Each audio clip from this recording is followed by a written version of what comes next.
if that which you want, you can make it divine, then that help you will get. This is how the divine functions.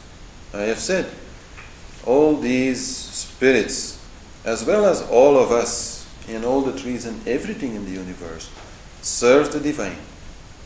If, the will to serve the divine is there. So, let's say, I don't know, you have a son and he is having an exam in school and you know it's going to be difficult for him to pass because, it's a little bit on the edge of what he can do. And you make a prayer to God to help him to, pass the exam. Which is something which for our Western intellectual mind seems like a very crazy thing to do. But when you are so much connected with the divine, so much in love with the divine, it is not such a crazy thing to do. And it will also work. That I can prove you. But I have seen it happen so many times, both in my own case as in the case of saints and Babas who have better connection to, up there than I have.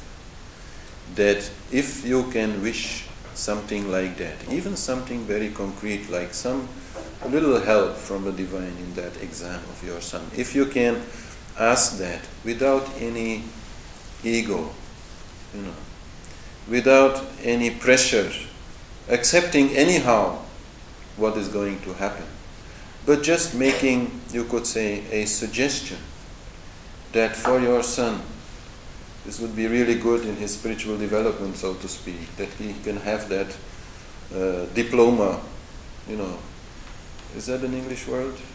Diploma, yeah. Can have that diploma and then, can grow and, that you will also help him to grow spiritually and so on. If you can put it in such a way, then sure, help you will get. It may not always work in the sense that, some things happen because they just need to happen. That's then again another story of karma, which I really don't want to get into now because that's a long story. But you have to accept also that some things just have to happen. But you can certainly help. And the power of your thoughts, the power of your desires is very strong. That is precisely what is happening also in the story of this robber. The power that he created was strong, but started just with the thought. And this is also in our life like that. When we want something, and we don't just want it because, we're addicted to it, or, but we really want something because we know it is something good. Good, in a broad sense. Not just looking good, but really is good. Then direct your will to it, direct your thoughts to it, and it will happen. Maybe, as I said, not always, but you can really help there. In that way, God works through each one of us.